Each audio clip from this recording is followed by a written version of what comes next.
En un principio, en la clase anterior, habíamos platicado acerca de las mezclas, los diferentes tipos de disoluciones, dependiendo la cantidad de soluto que exista en dicha disolución. ¿Ok? Entonces, algo de eso habíamos platicado al respecto. De la misma forma, o habíamos platicado sobre los diferentes tipos de mezcla, ¿no? Homogénea, cuando no podemos visualizar los componentes de la disolución o de la mezcla en general, y la mezcla heterogénea, en donde sí es posible hacer esta distinción entre, entre los componentes. Platicábamos también acerca de estos dos parámetros muy importantes para caracterizar un, un compuesto, una sustancia o lo que sea, que eran la densidad y la solubilidad, haciendo hincapié en que la densidad era la relación entre la masa y el volumen, pero aplicado a nuestro caso, a nuestra práctica, eran referidos a la disolución, es decir, masa de la disolución entre volumen de la disolución, recordando que la disolución está compuesta por un soluto y un disolvente.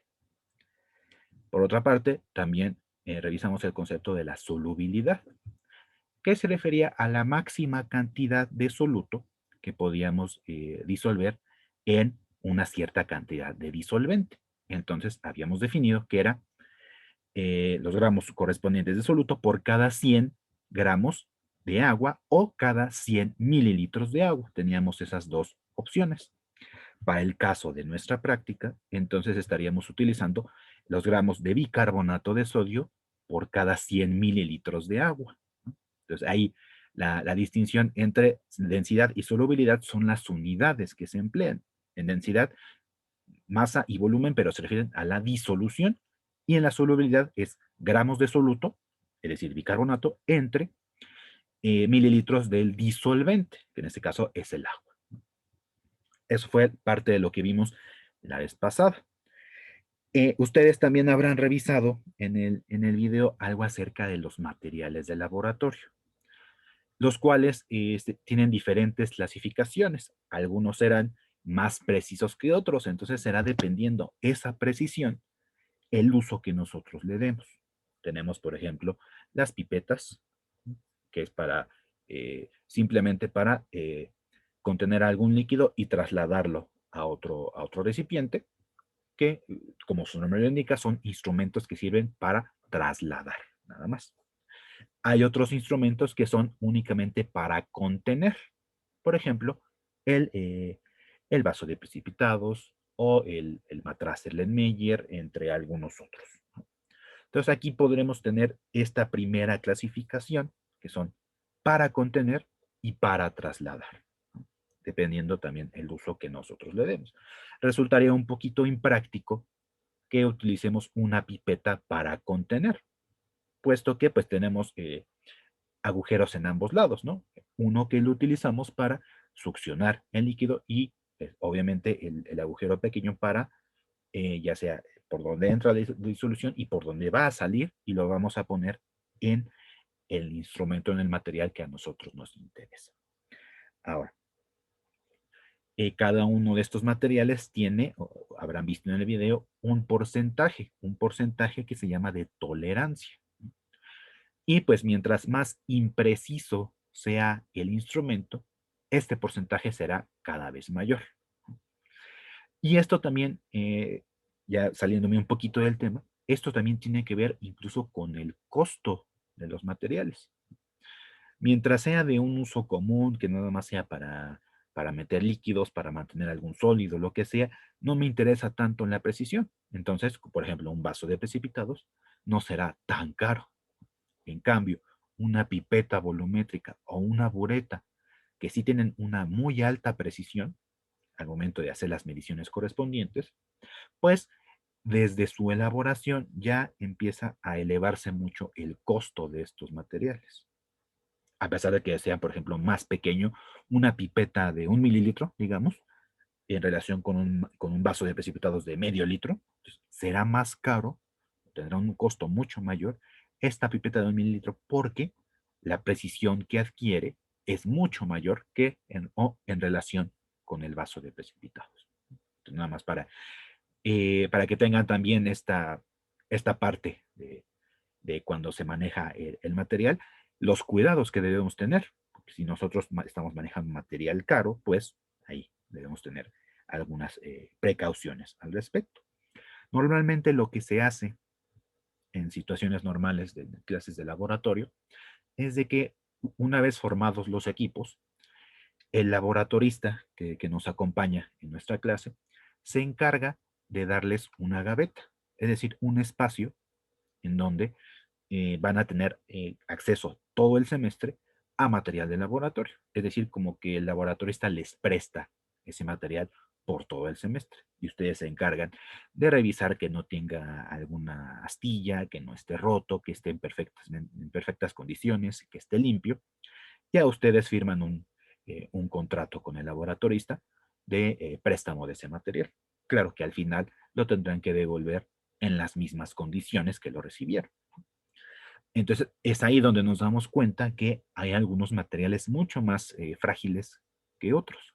Y de la misma forma, hay algunos materiales que son más caros que otros, ¿no?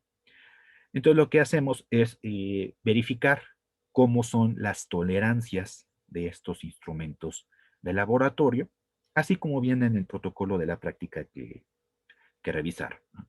Para algunos materiales sí viene un porcentaje de tolerancia, para algunos no es necesario, por lo que no viene indicado. Bueno, de la parte que hicieron en casa, que fue disolver bicarbonato de sodio en agua, ¿cuál es el proceso como tal que ocurre? Es parte del cuestionario previo. Bueno, vamos a revisarlo para que quede más claro. Ocurre este proceso de solvatación, en donde aquí en pantalla podrán ver estas esferas de color gris y amarillo que representan los iones de la sal. Es decir, todas las sales están compuestos por cristales, ¿no? Y estos cristales a su vez están compuestos por iones. Un ion positivo, que es el catión, y un ion negativo, que es el anión. Cuando entra en contacto con un disolvente como el agua, vemos que eh, el agua se encarga de separar a estos iones. Vemos que aquí un ion negativo de estos amarillos se ve rodeado por 4 moléculas de agua. Vean cómo está aquí en las 4 esquinas correspondientes. De la misma forma, los cationes, los iones de carga positiva, de igual manera se ven rodeados de 4 moléculas de agua, ¿no? Y vean cómo están orientados. Vean, el agua es H2O. Entonces, aquí en las moléculas del agua, estas bolitas grises al lado de las rojas representan a los hidrógenos y la bolita roja representa el oxígeno. Entonces vemos que los hidrógenos se ven muy atraídos hacia la parte negativa, hacia los iones negativos. Y caso contrario, en los iones negativos, digo, iones positivos, perdón, se ven atraídos mucho hacia el oxígeno del agua. Entonces vean que dependiendo de la carga de este ion, es la orientación que van a adquirir las moléculas de agua. ¿Por qué es esto? Lo vamos a ver más adelante, que tiene que ver mucho con la polaridad de las sustancias. Ahorita no nos importa eso, nada más lo que nos importa es que el agua separa a la sustancia en iones y rodea a estos iones. Este proceso se conoce como solvatación. Entonces, en esta otra figura está un poquito más explícito que existe una cierta atracción entre los diferentes iones y pues, diferentes partes de la molécula del agua. Entonces vemos que aquí esta parte, este ion verdecito que vemos en la derecha, se ve muy atraído hacia los hidrógenos del agua y el ion amarillo se ve muy atraído hacia los oxígenos del agua. Entonces, este proceso se conoce como solvatación y ocurre para prácticamente todas las sales.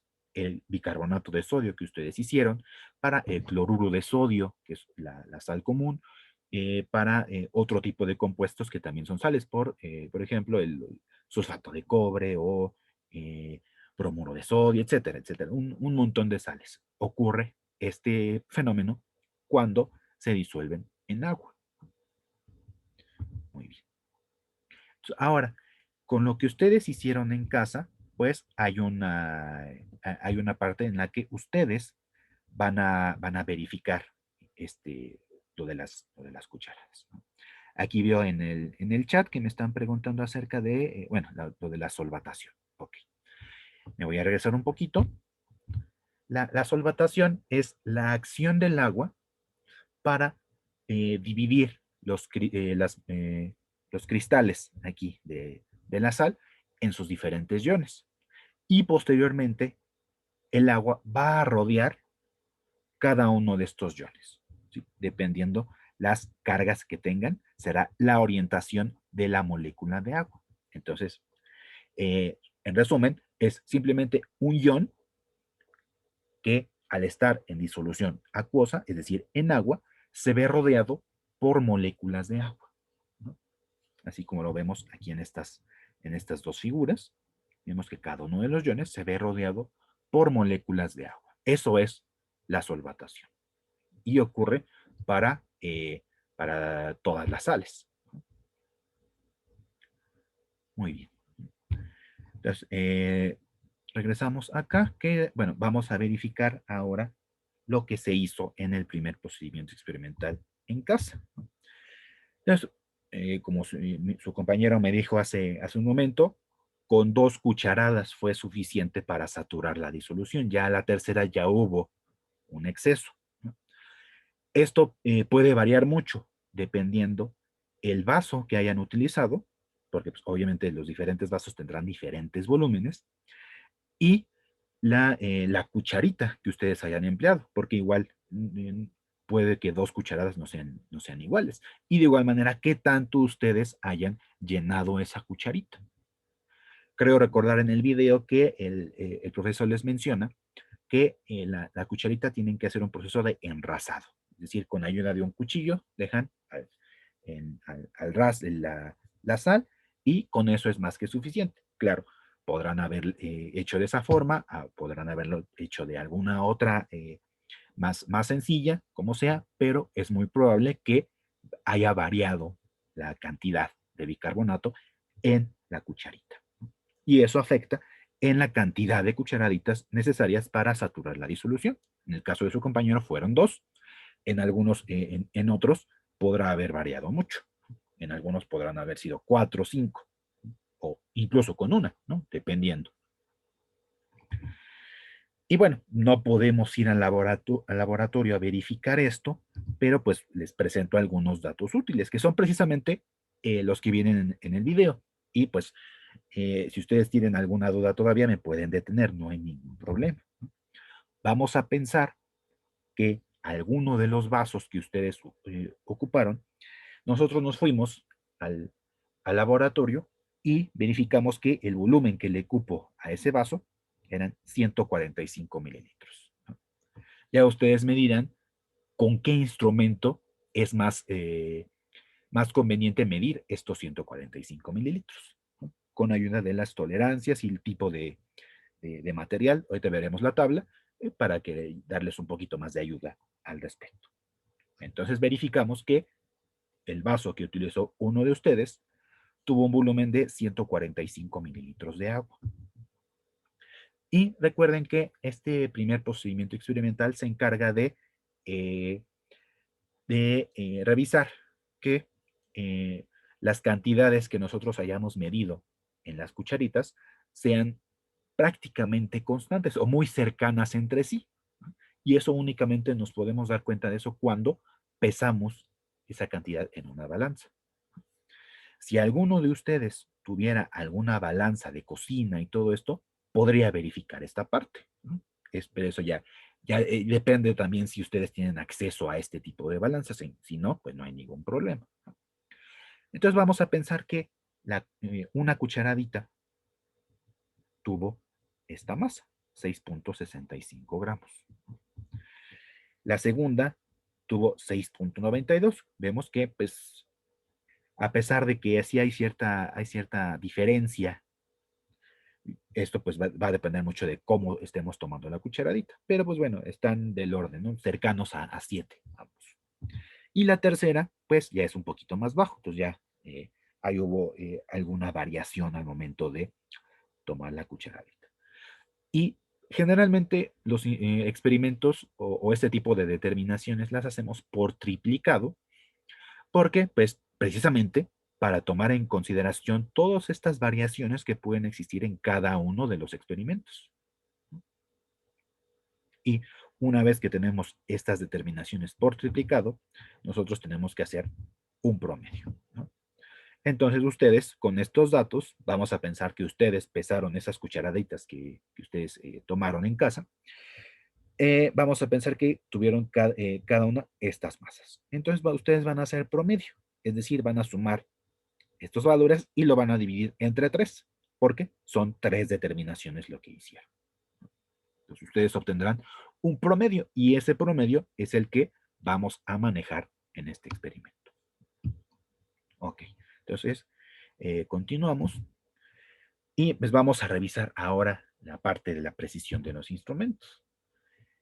Tal vez ustedes ya hayan visto este tipo de figuras en su clase de teoría o en alguna otra materia o en niveles anteriores, en la prepa, secundaria, etcétera, en donde se tratan estos dos términos, que es la exactitud y la precisión. La exactitud, ¿cómo la medimos? Pues se trata de qué tan alejados estaremos del valor que realmente requerimos medir. Es decir, si aquí pensamos que se trata de como un tiro al blanco, pues seremos más exactos mientras más al centro estemos, que es nuestro valor objetivo.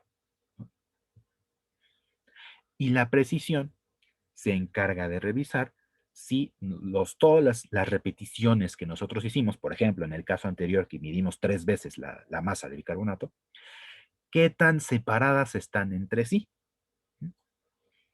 Por ejemplo, aquí en esta segunda figura, tenemos que todas las mediciones que se hicieron fueron muy precisas, porque vean que todas están muy juntas, pero a pesar de que todas estén muy juntas, están alejadas del valor real que nosotros queríamos obtener. Entonces las mediciones son muy precisas, pero son inexactas. Ahora, como en el caso de la primera figura, están alejadas del centro y aparte están todas muy separadas entre sí, entonces no es ni esta persona que hizo estas mediciones no es ni precisa ni exacta. Okay, entonces, de lo que se encarga el estudiante en el laboratorio es de afinar sus técnicas para que lleguemos al último caso, ¿no? Que seamos precisos y exactos en nuestras determinaciones. Es decir, que todas nuestras determinaciones estén juntas y que estén muy cerca al valor real, que en este caso es el blanco. Y en el caso de la tercera figura, vemos que sí están relativamente cercanas al centro, pero están muy alejadas. Entonces, a pesar de sí tener una exactitud, una relativa exactitud, vemos que están separados. Entonces, no es tan precisa esta persona. ¿Okay? Entonces, de esto se encargan estos dos términos. Lo podemos ver fácilmente con estas figuras, esperando que quede claro esos términos. Bueno, entonces, una de las tablas que venía ahí en su protocolo de práctica era acerca de la tolerancia, en el cual pues tratábamos de estos 6 instrumentos, ¿no? Ya no me voy a meter tanto en esto porque ya está un poquito más platicado en el video, nada más ver algunas precisiones, ¿no? Algunos de ellos están marcados como tolerancia en porcentaje y otros están marcados en mililitros. Lo que nosotros debemos hacer es tener todas nuestras tolerancias expresadas como por ciento en volumen, ¿no? Como está aquí abajo. En el caso del vaso de precipitados ya está en porcentaje, entonces ese no lo movemos, ese permanece igual. Para el caso de los demás, en donde está marcado en mililitros, nosotros debemos obtener ese porcentaje. ¿Cómo lo hacíamos? Nos daban el ejemplo de la pipeta volumétrica. que en el instrumento está marcado con una precisión de más o menos 0.04 mililitros. ¿Cómo obtenemos ese porcentaje? Pues debemos dividir esa tolerancia entre la capacidad del instrumento. En este caso, estamos hablando de una pipeta volumétrica de 10 mililitros. Entonces, 0.04 entre 10 y para obtener el porcentaje, pues multiplicamos por 100. Como lo pueden ver aquí en la parte de abajo, en estas ecuaciones. Este porcentaje en volumen será la tolerancia, es decir, estos datos que vienen en la segunda fila, nuestra tolerancia en por ciento volumen y volumen, entre la capacidad, es decir, la que está marcada en cada uno de los instrumentos. Por ejemplo, aquí fue 0.04 entre 10 multiplicado por 100, entonces ya les da la tolerancia en porcentaje, que es 0.4%, que fue el ejemplo del video. Por si no les haya quedado muy claro esta parte, es con esta ecuación con la que se obtiene. Entonces lo mismo harán para la pipeta graduada, matraz volumétrico, probeta graduada y bureta. Y posteriormente ustedes van a ordenar de menor a mayor estos porcentajes de tolerancia. Mientras más pequeño sea este porcentaje, quiere decir que mi instrumento es muy preciso al momento de hacer mis mediciones. Con los datos que tenemos aquí disponibles comparando el vaso de precipitados y la pipeta volumétrica, nos podemos dar claramente cuenta de que el vaso de precipitados no es tan exacto. Vemos que el 5% es mucho mayor que 0.4%. Entonces, este es un instrumento de alta precisión, la pipeta volumétrica. Entonces, ustedes se encargarán de comparar los demás instrumentos. Muy bien. No sé si haya alguna duda hasta acá.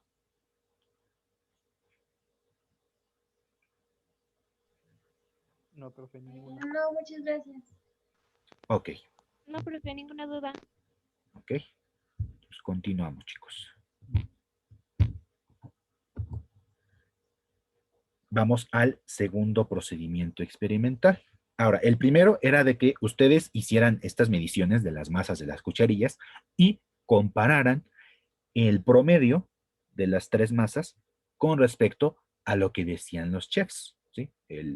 Según los chefs, cada cucharita tenía una masa de 2.5 gramos. ¿No? Entonces, por ejemplo, en el caso de su compañero que utilizó 2, entonces serían 5 gramos. ¿No?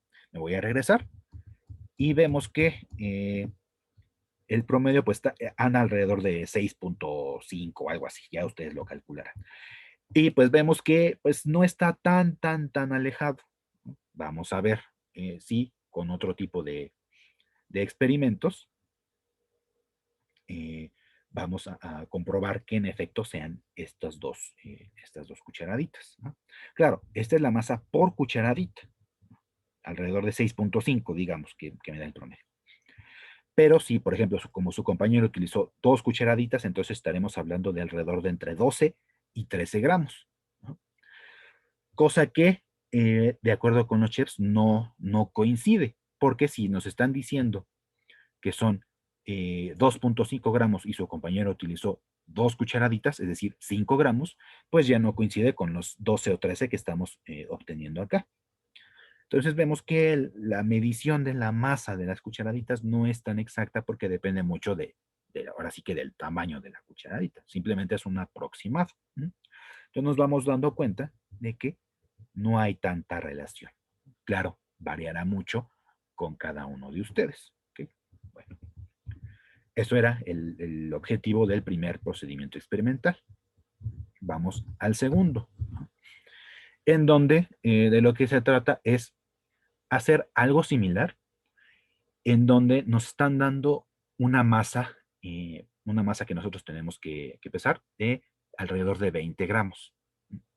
20 gramos en una cierta cantidad de agua. De tal manera que nosotros vamos a formar una mezcla heterogénea. O sea, ellos en la práctica se está dando por hecho de que esos 20 gramos ya son un exceso y nos va a quedar algo al final.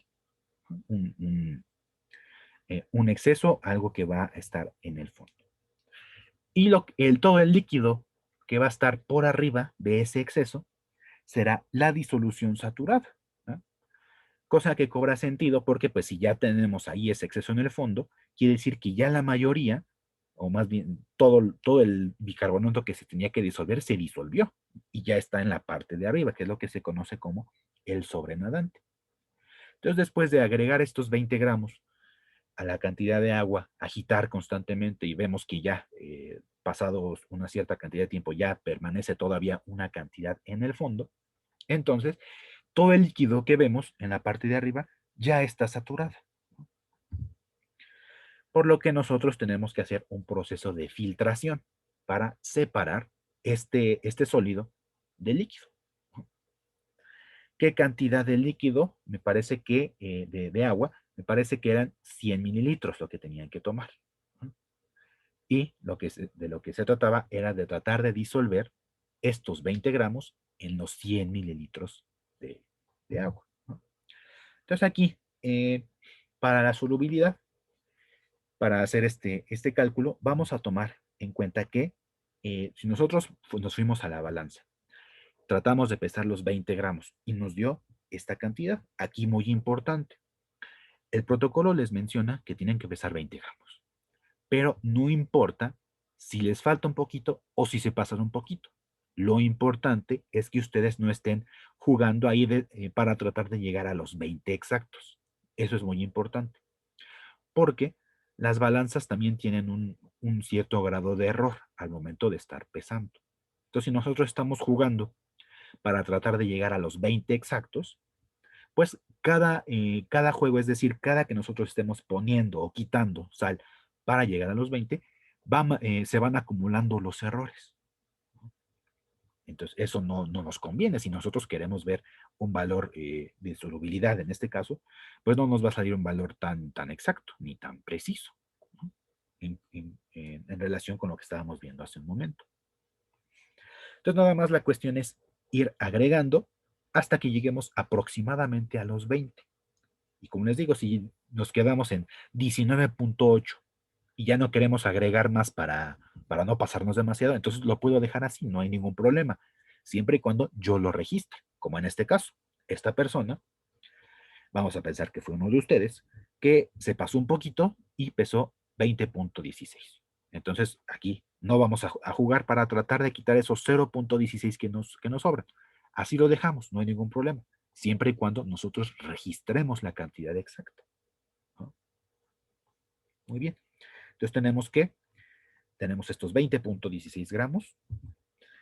El volumen de agua es de 100 mililitros, ¿no? De acuerdo con lo que mencionaba el video, el mejor instrumento para medir estos 100 mililitros es la probeta, ¿no? La bureta no me sirve, a pesar de que es un instrumento de alta precisión. Se trata de un volumen muy grande, ¿sí? Y la bureta tiene 50 mililitros, ¿no? Y la probeta sí nos da la capacidad, son los 100 mililitros, ¿no? Y recuerden que a pesar de que tengamos un vaso de precipitados de 100 o 250 o de 500 mililitros, recuerden que su tolerancia es muy grande. Entonces, el volumen que nosotros midamos allí tendrá una muy, muy, muy baja precisión. Entonces, ustedes tendrán que ver cuál será el mejor instrumento para medir volúmenes. En este caso, pues el más conveniente sería la probeta. Las pipetas no me sirven porque también son de más alta precisión que un vaso, por ejemplo.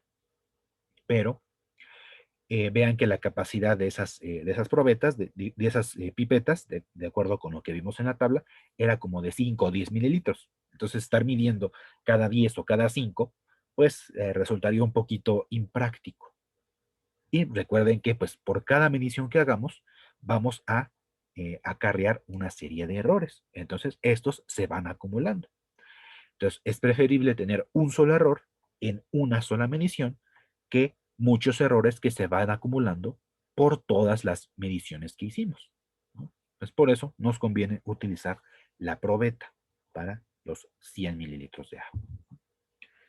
Se menciona también que la solubilidad depende mucho de la temperatura, entonces pues también tendremos que tomar este parámetro para nuestra disolución, que para este ejemplo se considera que fueron 18 grados centígrados. ¿Okay?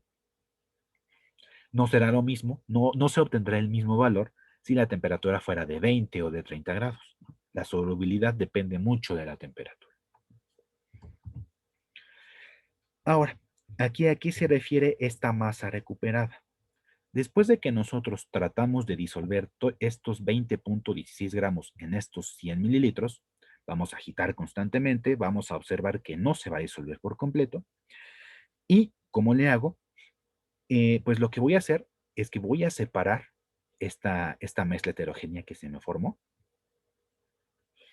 En el papel filtro me quedarán el sólido, el exceso que me quedó en el fondo del recipiente, y en otro recipiente tendré el líquido, es decir, la disolución saturada. Esto que me quedó en el papel filtro, tengo que saber cuánto es. Entonces está todavía un poco húmedo, entonces me voy a la estufa, lo voy a secar después de un tiempo, saco mi papel filtro con la sal y en la balanza me da este resultado, que hubo 10.79 gramos de estos 20.16 que no se disolvieron. Entonces ya ustedes se encargarán de determinar cuál fue la masa disuelta por una simple diferencia. La masa inicial menos la masa recuperada. Quiere decir que es la masa disuelta. Y con estos datos ustedes ya pueden aplicar la ecuación de la solubilidad. Recuerden que son los gramos de soluto entre 100 mililitros de agua. Y vemos que ya tenemos los 100 mililitros de agua, entonces ahí no hay que moverle. Lo único que hay que determinar es esta masa disuelta, 20.16 menos 10.79, es lo que iría en esa ecuación. Es decir, vamos a tener esa masa disuelta entre 100 mililitros de agua y esa será la solubilidad. Claro, me parece que en la práctica les pide que expresen la solubilidad en diferentes unidades. Una de ellas es simplemente los gramos por cada 100, así como lo vemos acá, o también los gramos por cada mililitro. Es decir, ustedes tendrían que hacer esa división de esta masa disuelta entre 100 y ya obtendrán el dato de la solubilidad en gramos de soluto por cada mililitro de agua. O también esos mililitros, me parece que se los piden, que esa solubilidad me parece que se las pide que se lo expresen en gramos por litro. Entonces, solo restaría que entonces estos mililitros los transformemos a litros y hagamos lo mismo, la masa disuelta entre el volumen en litros. Y tendremos ya en diferentes unidades la solubilidad. Lo único que va a cambiar es el punto hacia donde se está recorriendo dependiendo de las unidades. Las unidades más comunes son las que yo les comenté, gramos de soluto entre 100 mililitros de disolución. Entonces aquí, si hacen la resta, 20.16 menos 10.79 les dará algo cercano a 10. Entonces la solubilidad del bicarbonato de sodio es alrededor de 10 gramos por cada 100 mililitros de agua. Así es como están reportados los valores de solubilidad. Y creo que concuerda con lo que les dije en la clase pasada, ¿no? Que era alrededor de 10. ¿No? Entonces vemos que aquí se está comprobando eso. ¿Okay? Bueno, entonces así es como determinamos la solubilidad a partir de la masa realmente disuelta del bicarbonato de sodio. Bueno, ahí tenemos la ecuación correspondiente a esta propiedad. ¿No? Y para la densidad, ¿qué es lo que nosotros hacíamos? Una vez que nosotros tenemos esta disolución, que después de haberla filtrado, nosotros vamos a medir 50 mililitros de esa disolución. ¿No? Recuerden que ahí ya está incluido tanto el agua como el bicarbonato de sodio. Entonces, te voy a tener un volumen de disolución. Voy a medir 50. Y con esos 50 me voy a ir a la balanza a pesarlo. No importa que sea líquido, siempre y cuando estemos en un recipiente adecuado. ¿No? Para esto, ¿qué es lo que tendríamos que hacer para pesar un líquido? Pues primero voy a identificar el material con el que voy a tener allí los 50 mililitros y lo voy a pesar. claro, este tiene que estar vacío y seco, ¿no? Y registro esa masa. Posteriormente, voy a llenar ese material con los 50 mililitros de agua y me voy a la balanza otra vez a pesar. Entonces, obviamente, va a tener una mayor masa. Y esta masa del recipiente más el líquido, le voy a restar la masa únicamente del recipiente, porque lo que me interesa a mí es únicamente la disolución. Entonces, esta diferencia me da precisamente lo que estamos viendo acá, la masa de la disolución, ya sin contar el recipiente que utilicé para medir. Y vemos que da 51.39 gramos. Por lo que la densidad es más fácil de calcular, simplemente hay que dividir la masa de la disolución entre volumen de la disolución, es decir, 51.39 entre 50. Y ese será el valor de la densidad de la disolución. ¿Okay? Entonces, esto es con respecto a este parámetro, ¿no? Muy bien. Entonces, ya teniendo esto, ya tenemos todo para completar nuestro informe. Y pues para ello les doy estas especificaciones. Esto va a ser por equipo. Entonces ustedes prepararán un documento en Word, ya sea que lo quieran mantener así o lo quieran transformar a PDF, no hay ningún problema.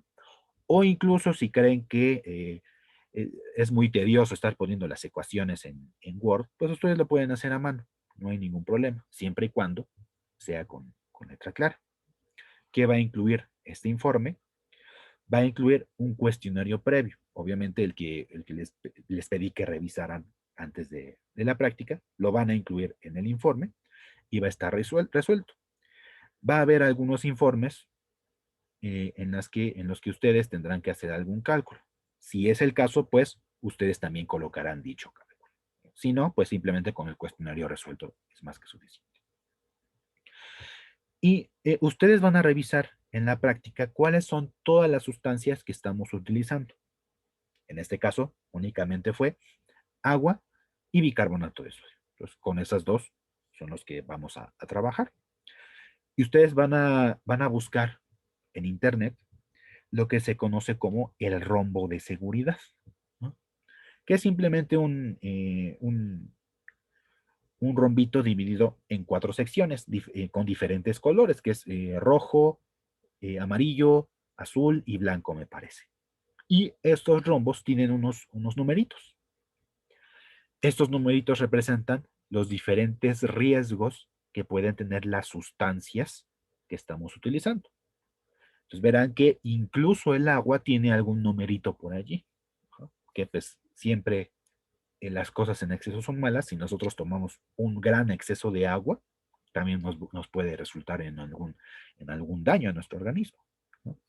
Claro que estos riesgos serán muy bajos en comparación con otras sustancias, obviamente. Entonces ustedes van a buscar en Internet el rombo de seguridad del bicarbonato de sodio y el rombo de seguridad del agua, ¿no? Muy probablemente cuando ustedes busquen esta información les va a salir una hoja completa donde viene la masa de esa sustancia, las características de esa sustancia y los peligros del manejo de cada una de las sustancias. Esto no me importa que lo pongan en el informe, lo único que me interesa es la pura figurita, el puro rombo de seguridad, para que ustedes identifiquen los diferentes riesgos que pueden tener.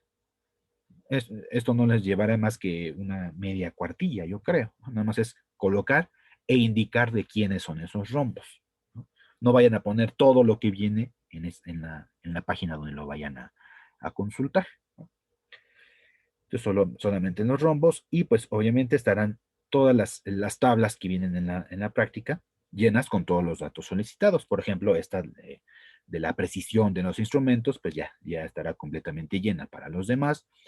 De igual manera, los datos de solubilidad, de densidad, todo esto que platicamos ahora, pues estará llenas con los datos, bueno, en las tablas correspondientes y lo van a incluir en el informe.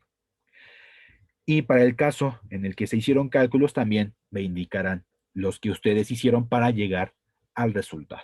Recuerden que si no quieren hacer estos en Word, por ser algo tedioso, lo pueden incluir a mano, no hay ningún problema. Y pues al final de todos estos resultados, todas estas tablas, pues vendrán algunas preguntas de los resultados y análisis. O también normalmente viene como simplemente como cuestionario y análisis, ¿sí? Ya dependiendo cómo venga el protocolo, ¿no? Por ejemplo, estas preguntitas, ¿no? De que si lo obtenido coincide con lo que dicen los chefs, ¿no? Forma parte de este tipo de preguntas de resultados y análisis. Y al final de todo el protocolo, a veces viene un cuestionario adicional o un cuestionario final, ¿no? Que ustedes también tendrán que contestar, que pues se relaciona con el tema que se trató en la práctica.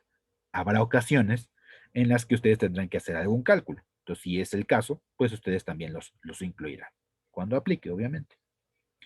Y también ustedes al final colocarán las referencias, ¿no?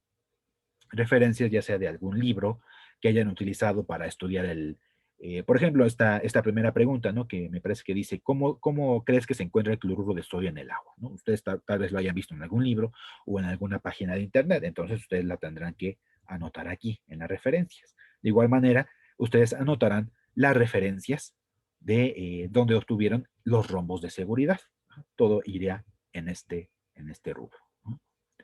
Entonces recuerden que este informe se entregará pues de esta semana a la que sigue, ¿no? Es decir, tienen una semana para poder completar este informe. Ya está habilitado en Google Classroom el espacio para que ustedes puedan subir su archivo correspondiente. Recuerden que puede ser en documento de Word, PDF o simplemente fotografía si lo hicieron a mano. No hay ningún problema. Claro, indicando ahí el, eh, el nombre de todos los integrantes del equipo para tomarlo en cuenta. ¿Okay? No sé si haya alguna duda hasta acá.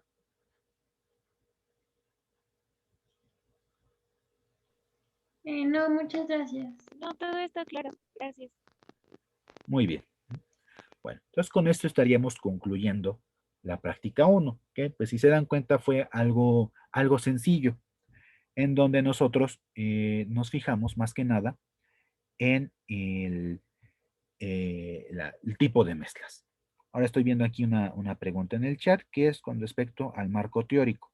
El marco teórico yo lo considero como el cuestionario previo, ¿no? Entonces con eso es más que suficiente para que tengan el conocimiento de lo que se hará en la práctica. Entonces yo considero como ese cuestionario previo como el marco teórico. ¿Okay?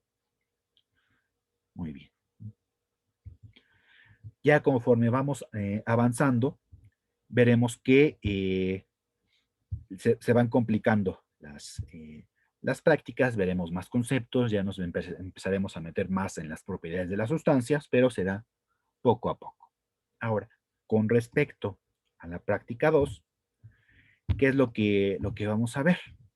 Pues, y ustedes van a ver como parte del cuestionario previo, van a investigar lo que se conoce como las técnicas de separación de mezclas, ¿no? Las cuales estarán basadas en las propiedades físicas de las sustancias. ¿A qué me refiero con esto? Hay algunas sustancias que al momento de calentarlo, obviamente se van a fundir, ¿sí?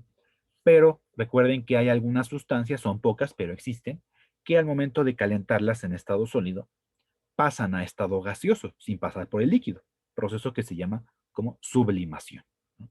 Entonces, también ocuparemos algunas técnicas si las sustancias subliman o simplemente funden, pero también considerando la solubilidad que tienen algunas de estas sustancias en el agua. Para la segunda práctica, nosotros vamos a utilizar estas tres sustancias, es decir, yodo, que se presenta como yodo molecular, I2, dióxido de silicio, que es el componente principal que está en la arena, y cloruro de sodio, que es la sal común que nosotros ingerimos en los alimentos. Entonces, nosotros vamos a encargarnos de hacer una mezcla de estas tres sustancias. Y pues ustedes, bueno, en el protocolo ya viene cuáles son algunas de estas propiedades, es decir, vendrá valores de punto de fusión, valores del punto de ebullición, valores de solubilidad, entre otras características. Y con base en dichas características, ustedes se encargarán de proponer un método de separación de estos tres componentes, ¿sí? Porque estos van a formar una mezcla. Claro, en el video correspondiente a esta práctica ya les menciona cuál es este procedimiento. Sin embargo, un ejercicio interesante sería que ustedes, antes de ver el video, claro, no los voy a prohibir, obviamente, antes de ver el video, ustedes traten de elaborar un procedimiento de cómo es que podrían separar estas sustancias. Y ya después, ahora sí, observarán el video y verificarán las diferencias que hayan tenido, ¿no? Una vez determinado este procedimiento de separación, pues ya veremos bueno, la próxima semana veremos los datos experimentales de la mezcla que se les proporciona para esta práctica. Entonces, nos vamos a encargar de ver cómo separar cada uno de estos componentes pensando que están formando una mezcla homogénea, ¿no? Aquí no vamos a poder ver o poder diferenciar tan claramente los diferentes componentes. Entonces, ¿cómo le vamos a hacer para separarlo? Esto es lo que les mencionaba. Antes de ver el video, pues les sugiero, es una propuesta obviamente, que hagan un diagrama de flujo con el procedimiento a elaborar. Y después pues ya lo compararán con la metodología indicada en el video correspondiente. Ok. Ahora, para revisar un poquito la parte teórica de esta práctica, vamos a introducir un concepto, que es el concepto de concentración. La concentración se refiere a qué tanto soluto está disuelto o presente en alguna sustancia, o en alguna disolución, o en alguna mezcla. Y hay diferentes formas de medir la concentración. La que nosotros vamos a ver en esta práctica es lo que se conoce como la composición porcentual en masa, la cual se define como sigue. El símbolo de esta concentración es simplemente porcentaje masa-masa, M diagonal M, y se calcula con la división de la masa del soluto entre la masa de la disolución y multiplicada por 100. Es decir, me voy a regresar un poquito. Si yo les voy a dar una mezcla que contiene estos tres componentes, digamos que me interesa saber el cloruro de sodio. Entonces será la masa del cloruro de sodio entre la masa de toda la mezcla, es decir, la masa del cloruro de sodio más la masa del dióxido de silicio más la masa del yodo. Entonces, este será el porcentaje que habrá de cloruro de sodio en la mezcla. Lo mismo haríamos para los otros dos componentes. Si yo quiero determinar el porcentaje de dióxido de silicio, entonces será la masa del dióxido de silicio entre la masa del yodo más la masa del dióxido de silicio más la masa del cloruro de sodio por 100, ¿no? Lo mismo haré con el yodo, ¿no? De tal manera que no olvidemos que la disolución está compuesta por un soluto y un disolvente, que en este caso, que con estos tres componentes que estamos viendo, se trata de una disolución sólida, una mezcla homogénea sólida. Entonces, aquel que se encuentre en mayor cantidad será el disolvente. Que en este caso no me importa porque lo que voy a tener es la masa de la disolución. No voy a poder determinar en un principio quién es el soluto, quién es el disolvente. Yo voy a tener la masa de la disolución y con eso es más que suficiente. Okay. Si yo tuviera muchos componentes, entonces, así como en el caso de esta mezcla que les estoy presentando, que tiene 3 componentes, entonces la fórmula sería, pues, la masa de mi primer soluto entre, pues, la masa de todos los solutos más la masa del disolvente. Todo nos lleva a la primera ecuación. ¿Sí? Es exactamente lo mismo, ¿no? Ahora, ¿cómo voy a determinar la masa del soluto? Pues, para eso son las técnicas de separación de mezclas, en los componentes de una mezcla. Entonces yo voy a aplicar estas técnicas a esta mezcla para primero obtener un componente. Me voy a la balanza, lo peso y esto será la masa de mi soluto. Yo ya conozco la masa de la disolución porque si se les va a dar a ustedes un conjunto, la totalidad de la mezcla, ustedes se encargarán de pesarla, entonces ya tendrán la masa de la disolución. Y por las técnicas que van a aplicar, ustedes obtendrán la masa de cada uno de los solutos. Entonces, es simplemente aplicar la fórmula para determinar la composición porcentual de los componentes, ¿no? Y esta fórmula les va a servir, me parece, para alguna de las preguntas del cuestionario previo. Entonces, se las dejo de una vez. ¿Okay? Esto sería la parte importante para la práctica 2, la parte teórica importante, porque pues, desafortunadamente la parte experimental no la podremos llevar a cabo. Bueno, y pues bueno, está esta fórmula, la composición porcentual en masa, y pues aquí está, para la práctica 2, pues responderán para la próxima semana el cuestionario previo, y les dejo aquí el link del video de la práctica 2. Me parece que ya está en los links que les di en la introducción de la vez pasada. Ya está subido el documento donde están todos los links de todas las prácticas. Entonces, para que ustedes puedan verificar que en efecto sea, ustedes puedan verificar que sí corresponda al video que es, y pues ya más adelante pues ya no habrá necesidad de estarles poniendo los links, ya con que descarguen ese documento con las páginas, ya podrán accesar a ellos. Y con eso estaríamos finalizando la sesión. No sé si haya alguna duda.